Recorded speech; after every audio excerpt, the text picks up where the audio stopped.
Panginoon, the roles of the parents and the children. Kinatas mo na yung Panginoon, maraming salamat sa ating ito. Dalangin namin, Lord, na bigyan mo kami, Panginoon, na pusong bukas, Panginoon, bukas na isip, Lord God, sa ating ito. Dalangin namin, Lord, na tuloy po ng wisdom ang aming pusong isipan, Lord God. Iwan mo kami, Panginoon, iwan mo kami, Father God, sa ating ito. Salamat po sa pangalan ni Jesus.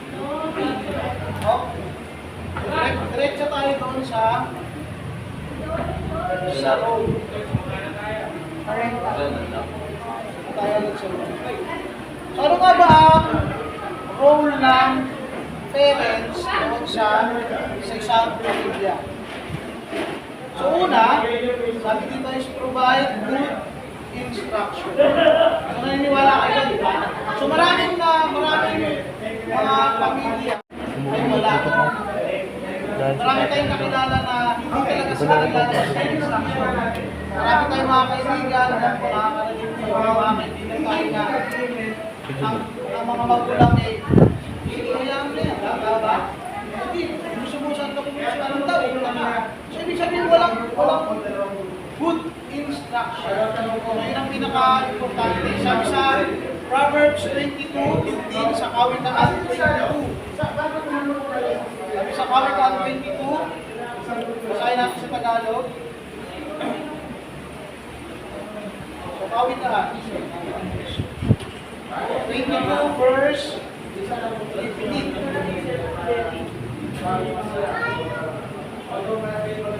Sabi dito, likas sa mga bata ang pagiging libo. Ngunit sa pamamagitan ng talo, sila'y matututo. So, ibig sabihin, hindi tapos pinalo na hindi nyo malilimutan, matatandaan nyo, matututo siya doon. Ibig sabihin, tatanda sa isip nyo na, ano ginawa? Bawal ako dito. So, same din sa tao. Diba? So, ibig sabihin, pinapayaran lang pala tayo palungan ng mga anak-anak natin. Siyempre, huwag naman, nandun lang sa, sino ba rin hindi nakilala sa pagpalo? Lahat pa nakilala sa pagpalo. So, doon pa sa pagpalo sa inyo, meron kayo sa bulan. Meron, di ba? Natandaan yung bakit kayo pinalo, bakit kayo pinarusahan, parang gano'n, di ba? So, yun yun. Next, sabi, pangalawang role, meet their needs. Okay, so sa ang parents, habang hindi pa kaya ng mga anak or lalo yung buong pamilya, kapag hindi pa kayang maghanap mo yung anak, siyempre magpaprovide yung mga magulang. So kayo, bata pa kayo, darating kayo sa puntong yun. So tatandaan nyo lagi ito. Marami ulit na mga nasisira mga pamilya dahil hindi na po provide yung pangangailangan ng pamilya. Ang unang nakakapagpuan dyan is yung mga anak. Hindi dyan yung magre-rebelde yung anak. Lalo na sa panahon ngayon, ang isip ng mga anak dapat bigyan mo sa akin ito kasi magulang kita. Ba? Ganun yung isip niya ng mga kabataan. Hindi katulad nung panahon na, katulad ko, panahon ko, hindi naman ako nag-isip na kailangan ba ganito, kailangan ba ganyan, hindi. So, ang isip ko, ang thinking ko, kung ano yung i-provide sa amin, goods na yun. Pero ngayon, dahil nakikita sa iba, nakikita sa social media, sana all. Diba? Na hindi dapat ganun yung naging attitude natin. So, huwag natin hanapin yung nakikita natin sa iba, sa pamilya natin, kasi hindi tayo pare-pareho. Ang importante is na po-provide yung pamilya natin, yung pangangailangan natin. Nakakakain tayo, nakakapag-aral tayo, at pag hinanap natin yung gusto natin sa iba, na nakikita natin sa pamilya natin, madidisappoint kayo. Kasi hindi naman kasi kayo tulad nila. Okay? Ngayon, kung gusto nyo na maging tulad nila, so ngayon pa lang bata kayo, magsumikap na para yung needs, yung mga bagay na hindi nyo naranasan nung bata kayo ngayon, pwede nyo iparanas sa mga anak. Pero, hindi yun, meron yung may kaakibat na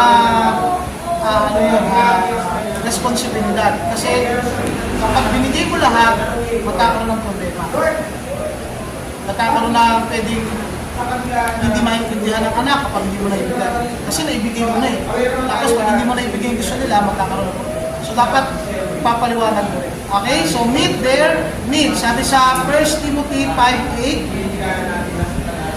sabi dyan, but if anyone does not provide for his own, and especially for those of his household, he has denied the faith and is worse than an unbeliever. So, ibig sabihin, hindi mo pinapakita yung faith.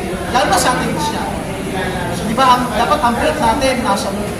So, kapag hindi natin ibibigay yung pangangailangan ng pamilya natin, yung faith natin sa Lord, wala talaga. Kasi doon lang naman talaga tayo kakapit. Kami, ganun lang namin. Kapag walang-wala na, Lord, Lord, parang gano'n. So, kailangan natin ipakita. Next, number 3. Wala pa rin. Sabi niya, number 3 is teach moral values according to God's Word. So, ngayon mga Kristiyano tayo, mga Kristiyano kabataan tayo dito. Kasama ko sa kabataan. Ang nangyari, dapat kumuha natin ng magandang kaugalian. Ano napapansin niyo sa kabataan ngayon? Sensitive. Ha? Sensitive din. Yung kinaugalian ng mga Pilipino, ano nawala? Magalang. Ano ba? Yung action na ginagawa. Pagmamano. Yung pagmamano. Diba nawala na yan? Ako bilang isang tatay, nilagay ko yung sarili ko sa panahon nyo, sa panahon nyo ngayon. So, ibig sabihin, kailangan nating aralin kung ano ba yung gesture, ano ba yung, sa panahon kasi ngayon, sa panahon ko kasi noon, kapag hindi ka nagmano, hindi ka nagpo at opo, bastos ka. Tama? Pero sa panahon ngayon, hindi ka nagmano, hindi ka nagpo at opo, para sa akin, hindi siya kabastusan. Pero dapat mong alamin kung ano yung gesture nila. Ano yung way nila ng kung paano sila bumala at kung paano sila pag-respeto. Pero may mga ibang pamilya na hindi talaga nawala. Pero ako, siyempre, mas gusto ko pa rin yung traditional na ginagawa. Mano, nagpupuhat ko, kasi yun ang kinagisnan ko. Pero sabi nga, di ba, nagbabago ang panahon, kailangan natin alamin yung way ng bawat isa. Pero pwede pa rin natin i-insist. Sabi nga dito, di ba, sabi, teach moral values according to God's Word. So meron bang magulang dito na tinuruan magmura ang anak? Na, di ba? Sino rito yung magulang tinuruan magmura ang anak? Wala. So ibig sabihin, lalo na tayong mga Kristiyano na, dapat nakaalay lahat ng ituturo natin according doon sa Bible, sa God's Word. Okay po? Sabi dito sa Ephesians 6:4, and you, fathers, do not provoke your children to wrath, but bring them up in the training and admonition of the Lord. So, ibig sabihin, binigyan din ng father. So, dito may mga ilang lalaki dito. So, mas makikita talaga yung pagdidisiplina. Kasi tayo mga lalaki, aminin natin sa hindi, disiplinary tayo. Disiplinary yan. No? Ibig sabihin, nasa atin yung, kung ikukumpara sa babae, konting limas lang yan, konting lambing lang, konting kiss lang ng mga anak, ano na yan, lalambot na. Pero tayo mga lalaki, nandoon yung puso natin na tayo dapat talaga nag-iisip. Okay po? So, turuan natin ang ating magiging anak, ang ating pamilya, nang naka-align sa salita ng Diyos. Next, number 4. Effective correction. Okay, ulitin ko po, effective correction. Babalik ko lang ulit sa panahon namin. Panahon natin, Bin. Panahon namin lang, Bin. Ha? Sa panahon namin, kapag napapagalitan kami, pag kinokorek kami, nagpa-process sa isip namin. Ibig sabihin, natatandaan namin yun, nauunawaan namin. Pero sa panahon ngayon, kapag kinokorek mo ang bata, pag kinokorek mo ang isang bata, nagkakaroon ng, may karapatan sila magtampo. Diba? Ako, sa estudyante ko lang eh. Hirap na hirap ko silang pangaralan. Diba? Hindi na ako lalayo. Diba? Diyan sa mga anak ko, di ba? Pag pinangaralan mo sila, hindi mo alam kung naiintindihan o naunawaan. Pero sa panahon namin nila maybe, diba? Sabi nga, batang 80s, batang 90s. Kapag pinagagalitan kami o pinagsasabihan kami, ano yun, kumikintal o umuukit sa isip namin. Dapat ito, hindi ko na ito gagawin kasi ito, sabi sa amin. Pero ngayon, nandiyan yung nagtatampo, nasabihan lang ng konti, nasabihan lang ng di magandang salita, di ba? Buti nga, ako, hindi ako nagmumura. Kaya ko sa mga magulang ninyo, manamura kayo. Di ba? Mga ganun, namura ka na, magtatampo ka na, may kwarto ka, nagkukulong ka na sa kwarto. So hindi dapat ganun. So, pero ibig sabihin, gumamit tayo ng mga salita na kung saan hindi sila makukondem. Gamit tayo ng mga salita na pag kinorek natin sila, eh, maintindihan tayo. So ngayon, lahat naman tayo dito, mga kabataan, tama ba ba? Mga kabataan tayo dito. Diba? So dapat alam natin kung paano natin i-correct yung magiging mga anak natin. Okay po? Next. Sa natin. So, punta naman tayo dun sa ano. Ito, medyo mas kasi ito eh, mas yung the woman in the family. So, ano nga ba yung role ng mother? So, ano nga ba yan? So, sabi sa Proverbs 31, o Kawikaan 31, verse 10. Ito, babasahin ko po Ito, basaan nyo na lang to. Mahirap makakita ng mabuting asawa, higit sa mamahaling alahas ang kanyang halaga. So, ibig sabihin, ang asawa raw, ang babae raw, na magiging asawa natin, is a gift. So, ibig sabihin, hindi makakita ka lang dyan ng maganda. Tandaan natin basta hindi naman kung ano yung, huwag natin nahangarin kung ano yung gusto natin. Hangarin natin kung ano yung gusto ng Lord. Kasi nga, kapag napunta ka sa maling tao, may malaking problema.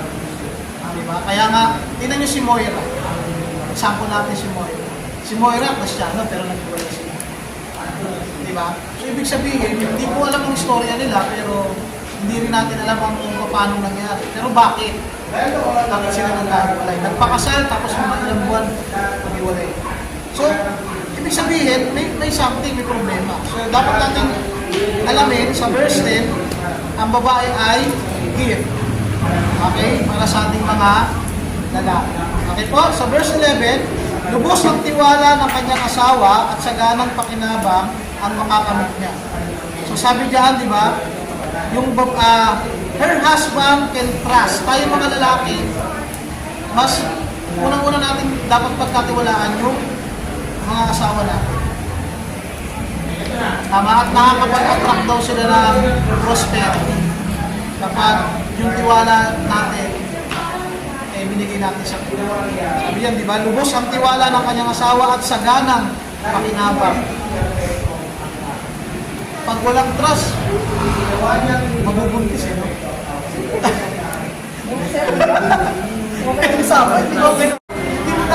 Pumunta lang ng ibang lugar isipin mo nang di maganda. So dapat lubos. Next, number 12. Verse 12. Pinaglilingkuran niya ang asawa habang sila'y nabubuhay. Pawang kabutihan ang ginagawa at di kasamaan. At tinutukoy ko dito yung babae babae ang kausap ko dito. Sabi dito, she is a blessing to her husband at all time. So dapat, ikaw bilang isang babae, blessing na dapat. So yung mga magiging asawa ninyo, dapat blessing sila. Hindi sila sumpa. Okay po? 13. Wala siyang tigil sa paggawa, hindi na halos nagpapahinga. Umahabi ng kanyang telang lino at lana. Ano ibig sabihin nito? Ang sinasabi lang dito is she is hard working. Ibig sabihin, masipag. Hindi yung anong gusto mong maging asawa? Hari. Tamad. yung Disney Princess. Kaya ko yan. Alam yung Disney Princess, yung pagdating sa bahay. Ilata.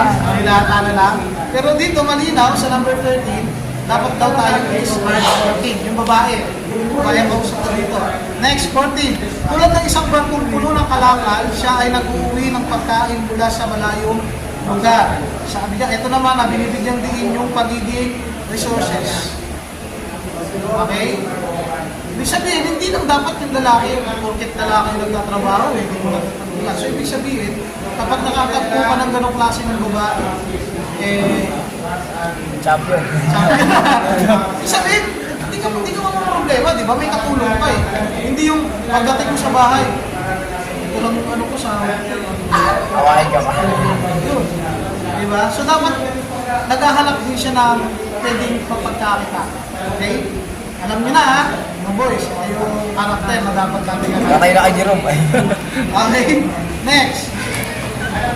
15, verse 15. Bago pa sumikat ang araw, ay inihahanda na ang pagkain ng buo niyang sambahayan, pati na ang gawain ng nakakatulong sa bahay. So, ibig sabihin, masikaso. Diba? Sa verse 15, sabi sa verse 15, she safeguards her family's well-being. Sabi, masikaso. So, siyempre, ayaw naman natin ang tamad na asawa. No? Dapat masikaso. Diba yun rin? Meron na ba yun rin? Meron ka na bang nakikita? Uy, parang lahat to, pasok lahat ah. No? 16. Matamad niyang tinitignan ang bukid bago siya magbayad. Ang kanyang naiimpok ay pinagpapatanim ng ubas. Ano ibig sabihin? Tinitingnan, kumbaga parang may mga babae kasi na ang tinitingnan yung future. Diba? Yung future. Susubo na lang, hindi pa sa parang gano'n. So dito, sinasabi dito, nag-iipon na. Ibig sabihin, hindi pa na Shopee. Negets niya. Ibig sabihin, ang iniisip niya, yung kinabukasan. Hindi yung panay Shopee na lang. Ikaw, pang Shopee mo. Diba? Inabutan ka ng, yung babae, inabutan ng pambili ng Shopee. O pang Shopee mo, bukas mo sa akin yan. Gano'n. Siya naman, ang gagawin ng babae, hindi niya yung bibili ha. Ibig sabihin, isi-save niya. Yun ang ibig sabihin no? Okay? Next, 17. Gayon man, naiingatan ang kamay at katawan upang matupad ang lahat ng kanyang tungkulin araw-araw. Siyempre, ingatan mo naman yung sarili. Pagandahin mo naman. Baka mamaya, iwan ka naman ang asawa ko. Pero totoo yan, di ba? Totoo yan, may nangyayaring gano'n. Yung magpapabango, may ganyan. Siyempre, pag gagawin mo pa rin yun, iingatan mo pa rin yung sarili mo, iingatan mo pa rin yung pangangatawan mo, hindi para sa ibang tao, kundi para sa pamilya mo. Diba?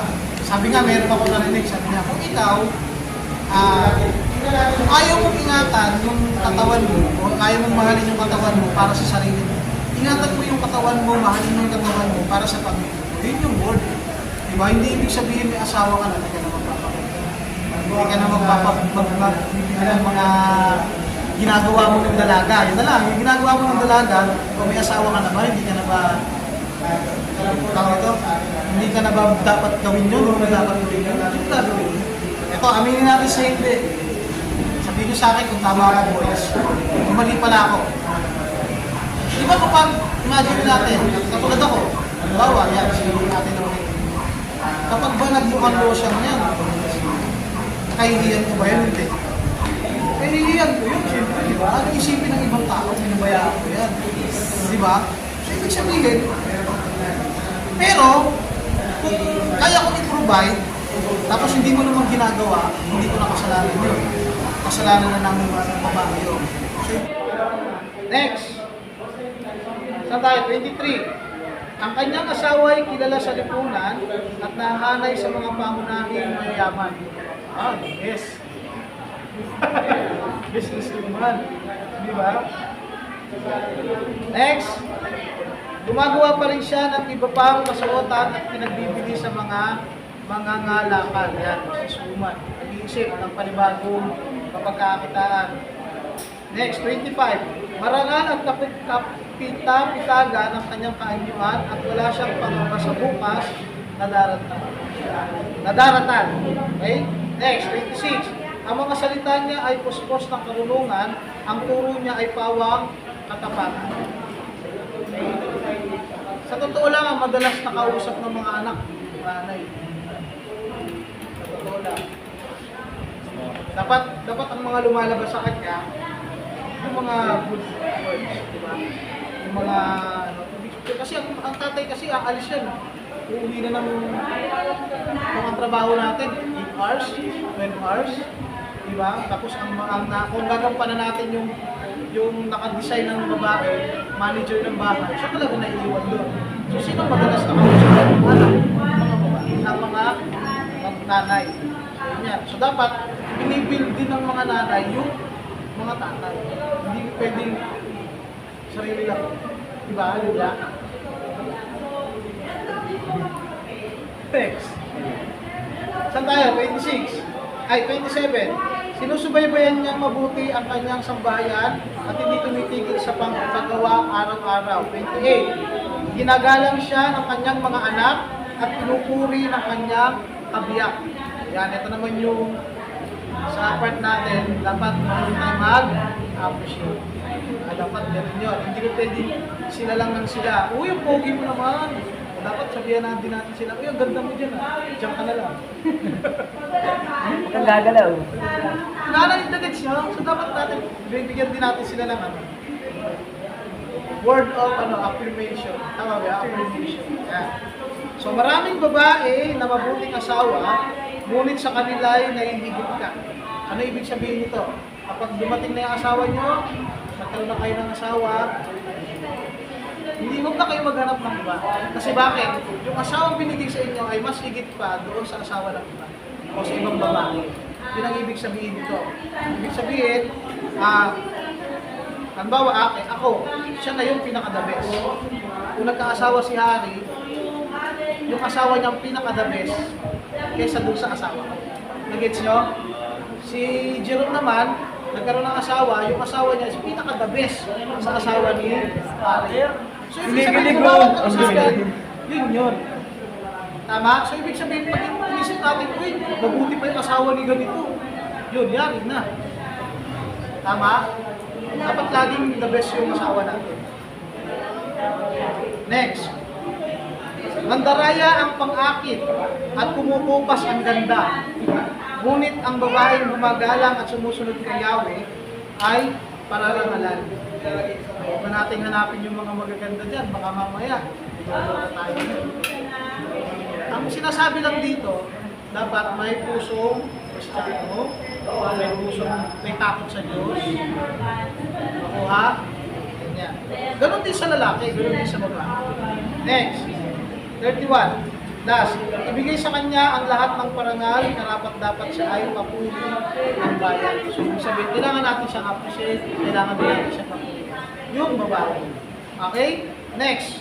Punta naman tayo ngayon sa trabaho ng responsibilidad ng anak. Hindi naman pwedeng kaming mga magulang na. Okay, so ito yan. Ang pinaka-word is honor. No? So, bigyan mo parangal ang iyong mga magulang, igalang mo ang iyong mga magulang. Sabi dito, we honor our parents and we must honor our heavenly Father. Kapag ginagalang mo, pinaparangalan mo ang iyong mga magulang, pinaparangalan mo ang iyong Panginoon, di ba? Diyos. Especially when we are making decision. Ibig sabihin, kung meron tayong gustong desisyonan, saan tayo muna nalapit sa kaibigan? Dapat sa magulang. Kasi sa maliit na bagay na yun, malaki ang impact sa mga magulang. Diba? Ibig sabihin, nire-respeto, binibigyan mo ng karangalan yung mga magulang. Okay? Next. So, ito yung duties ng children, ng mga anak. Number 1, meron tayong 5. Sabi dyan, to be obedient towards our parents. Sa madaling salita, sumunod ka. Ako madalas ko sinasabi sa kanila, hanggat nasa poder kita, hanggat ibig sabihin, hanggat nandito ka sa loob ng bahay, hanggat ako ang magulang mo, susunod ka sa akin. Ngayon, kung hindi mo na kami kayang sundin, alam mo nang gagawin mo. Di ba? Ano lang yan eh. Ibig sabihin, kaya mo na sarili mo. Pero sabi dito, to be obedient towards our parents. Sumunod ka muna. So darating ang panahon, ikaw naman ang susundin. Kapag marunong kang sumunod, kayo susunodin sila. Okay? Next, number 2. To take their advice and teaching into account. So, huwag mong pangunahan yung nanay mo. Huwag mong pangunahan yung tatay mo. So, dapat sinisik mo pa rin yung advice ng mga magulang. Diba? Yung turo ng mga magulang mo. Hindi na pwedeng nakarinig ka lang ng ganito sa iba. Dapat pareho na kayo ng pareho na kayo. Dapat ganito yung sinasabi ng tatay mo. Yung sinasabi ng tatay. Tandaan mo, magkaiba kayo. Yung anak niya, iba sa sa'yo. Magkaiba kayo ng sitwasyon. Okay? Next, number 3. To bring joy to their lives. To bring joy. Baka naman sakit sa ulo. Dalan nyo. So, dapat pag anak ka, nagdadala ka ng kaligayahan sa mga magulang. Hindi sakit sa tama? Number 4. Sorry ito kasi nakalagay. To look after them when they are old. Ulitin ko. To look after them when they are old. Nakalagay naman pala sa Bible eh. Sa Kawikaan 23. Chapter 23, verse 22. Basahin natin. Pakinggan mo ang iyong ama at pinagkakautangan mo ng buhay. At huwag hahamakin ng iyong ina kapag siya'y matanda na. Yun yung sinasabi niya. Maraming mga kabataan ngayon, at lagi ko naririnig sa FB, na hindi daw ako, ano to? Ang tawag doon? Yung investment, yung ano? Hindi ko makuha yung exactong word. Yung parang return of investment, parang ganon, yun yung madalas na naririnig ko sa mga kabataan ngayon. Ibig sabihin, ginuha mo ko dito, ilabas mo ko sa mundong ito, obligasyon ko na buhayin ako. Tama. Pero ibig sabihin, pag lumaki na ako at nagkaroon na, kaya ko na mabuhay at meron na ako, hindi ko obligasyon na buhayin ka. Yun yung madalas na rin ko. Hindi ako return of investment. Ibig sabihin, yan, meron ka ng trabaho, baka naman, kami naman na buhayin nyo. Diba? Ang madalas ko sinasabi sa kanila, pag nagkaroon kayo ng trabaho, kaya nyo na sarili nyo, it's up to you. Ganon. Pero ibig sabihin, sinabi dito sa Proverbs 23, verse 22, so look after them when they are old. Okay? Next, number 5. To bless them always in order to have a clear understanding of things and so their lives may stand out. So, ibig sabihin, nandun pa rin. Bless mo sila.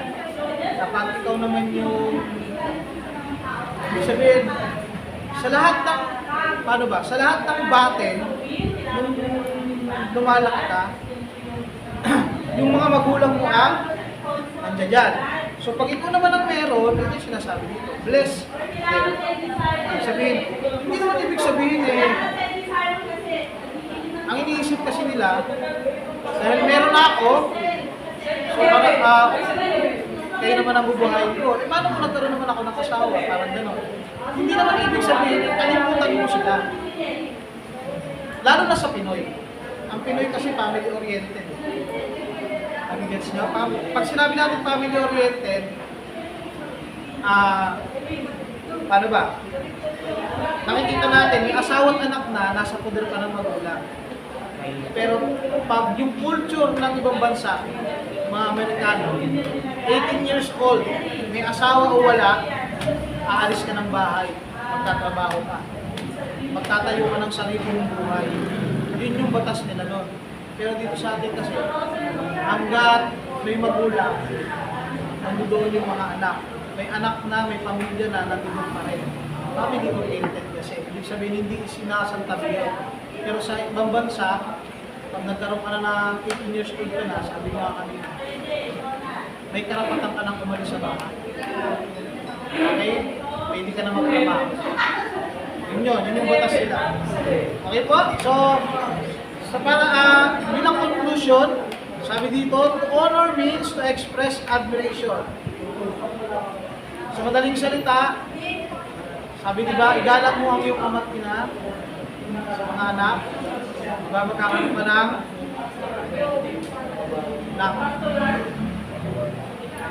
mahabang buhay. Yun yung isang yun yung utos na may kaakibat ng promise. Yun yung nagkahanap isang utos ng Diyos, isang utos na mayroong promise. Kung babalikan ninyo yan sa mababasa niyo sa Bible, yun yung utos na mayroong promise. So, igalang mo ang iyong ama't ina. Bibigyan kita ng mahabang buhay. So, ibig ba sabihin, yung mga tumanda na yun hindi sa bahay sa pagbulang. Diba? Okay? So, yun lamang po. Maraming salamat.